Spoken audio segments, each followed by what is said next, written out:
नमो नमः। एक बार हम पुनः स्वागतम सर्वे जनाः अत्र। आज हम संस्कृत व्याकरण की कक्षा में पढ़ने वाले हैं एक स्पेशल सूत्र, विशेष सूत्र। विशेष क्यों कहा जाएगा इस सूत्र को, उसका कारण मैं आपको कक्षा में स्पष्ट करूंगा आगे जब पढ़ेंगे।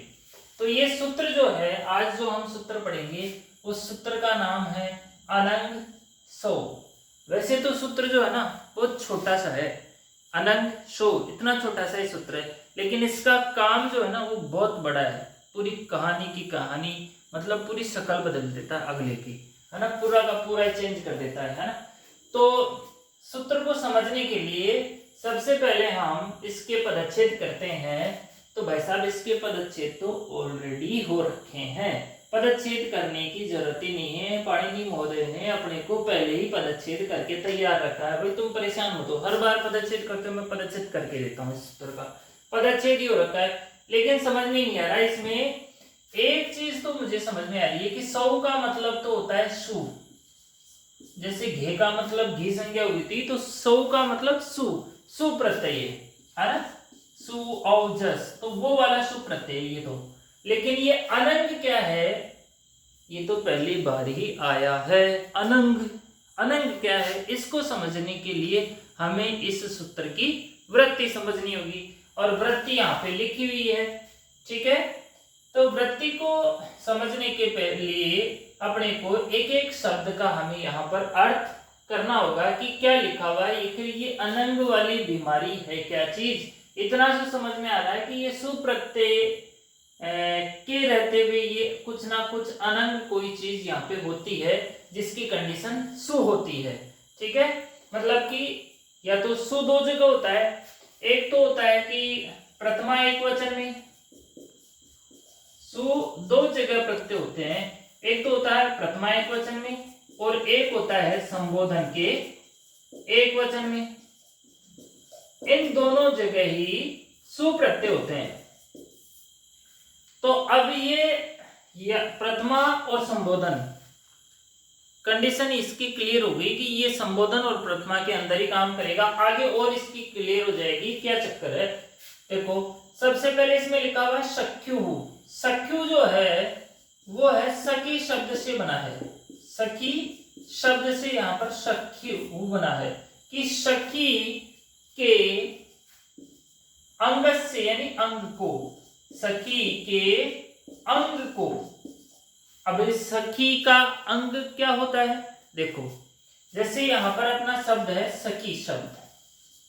सखी कोई भी जो शब्द होता है उसका जो अंग होता है ना उसका अंतिम अच होता है। अब यहाँ पे जो ई है, सखी का जो ई वो अंग संज्ञक है, उसे क्या कहेंगे हम, अंग। तो सखी के अंग, मैं यहाँ पे और लिख देता हूं आपके लिए समझने में आसानी रहेगी। सखी के अंग यानी ई को अनंग आदेश होगा। सखी के ई को अनंग आदेश होगा, जो सखी शब्द आएगा। इतने दिनों हम पहले वाली क्लासों में हरि शब्द पढ़ रहे थे, उससे पहले हम राम शब्द पढ़े थे, उसके बाद में हमने सर्व शब्द पढ़े हैं।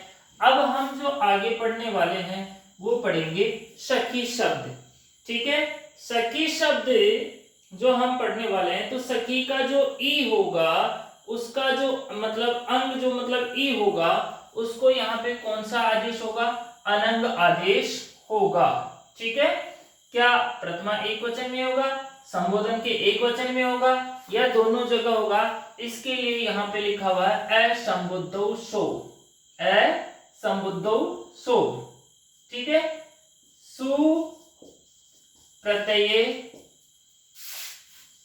परे रहते, और असंबुद्धौ का मतलब हो गया यहाँ पे असंबुद्धौ का मतलब होगा संबोधन में नहीं, संबोधन में नहीं होगा। मतलब कि ये हुआ कि संबोधन में नहीं होगा, सिर्फ प्रथमा के एक वचन के अंदर जो सु आएगा, यदि कंडीशन क्या है इसकी कि सु होना चाहिए, यदि सु हुआ ऐसी कंडीशन हुई कि यहाँ पे सखी रहा और सखी के बाद में जो सु प्रत्यय हो गया, तो इसका जो सखी का जो ई है उसको इसने अनंग आदेश कर देना है। कौन सा आदेश होगा? अनंग आदेश। तो यहाँ पे स ख आधा रहेगा, ख हलंत रहेगा, क्योंकि इस ख में जो ई था उसको हमने अनंग आदेश कर दिया है, प्लस यहाँ पे सु हो जाएगा। अब भाई अनंग आदेश तो हमने कर दिया, लेकिन क्या पूरा का पूरा अनंग शेष रहेगा? ऐसा नहीं है। जो हम अनंग आदेश करेंगे उसमें से न की तो यहाँ पर हलंत्यम से इत संज्ञा हो जाएगी, और न में जो अ है उसकी भी यहाँ पे उपदेश से अज अनुनासिक इत से इत संज्ञा हो जाएगी। तो यहाँ पर केवल अ और न बचेगा, और जो न बचेगा वो हलंत बचेगा। मैं यहाँ पे और स्पष्ट कर देता हूं कि जो अनंग आदेश होगा उसके न की मतलब इनकी तो एक संज्ञा हो जाएगी और केवल अन शेष बचेगा। ठीक है, अनंग का केवल अन शेष बचेगा। अब इस सूत्र से हमारे को समझ में आता है कि भाई साहब घी संज्ञा पाणिनि जी ने सखी शब्द की नहीं की। सखी शब्द की यहाँ पर घी संज्ञा नहीं की, मतलब जब हम शेषो घी सखी पढ़े थे तो उस सूत्र में ऐसा लिखा हुआ था कि भाई जो भी हर्षव ई है या हरिश्व ऊ है उन सबको बुलाया गया और सबको कहा गया कि सबको घी पिलाया जाएगा। ठीक है, लेकिन एक विशेष कहा गया कि भाई जो सखी है ना वो नहीं आएगी, सखी नहीं आएगी, सखी को घी नहीं पिलाया जाएगा। ठीक है, इसीलिए उस सूत्र में लिखा हुआ था शेषो घी असखी। असखी मतलब सखी को नहीं पिलाया जाएगा। तो फिर पाणिनि जी ने सोचा कि यार चलो सखी को भी थोड़ा राजी कर देते हैं, तो इसके लिए एक विशेष सूत्र बनाया। यहाँ पे जो सूत्र है अनंग सो वो केवल सखी शब्द के लिए ही काम में आएगा, स्पेशल। इसीलिए मैंने इस सूत्र को स्पेशल बोला था, क्योंकि ये जो सूत्र है वो केवल सखी शब्द में ही काम में आएगा। इसमें लिखा हुआ है शक्यहु अंगस्य अनंग आदेशो असंबुद्धो सो। सखी शब्द के अंग को अनंग आदेश होता है, असंबुद्धो सो परे रहते। संबोधन का सु नहीं, प्रथमा एक वचन का सु प्रत्यय प्रेरता है, तो उसको यहाँ पर अनंग आदेश होता है। और ये जैसे ही अनंग आदेश हो जाएगा, जैसे यहाँ पर अनंग आदेश हो जाएगा तो स ख प्लस अन प्लस सु, तो ये जो अ है वो ख में मिल जाएगा, और इस तरह से यहाँ पे सखन प्लस सु, ये कंडीशन बन जाएगी। तो आज के कक्षा के अंदर हम पढ़े अच्छा सा सूत्र अनंग सो, बहुत ही प्यारा सा सूत्र है, और इसकी वृत्ति भी बहुत प्यारी सी है कि सख्यु अंग से अनंग आदेशो। सखी शब्द के अंग को अनंग आदेश होता है, असंबोधन के सुपरे रहते, मतलब असंबोधों का मतलब संबोधन में नहीं होगा। बाकी जो प्रथमा का एक वचन का जो सु आएगा उसके अंदर ये अनंग आदेश करता है।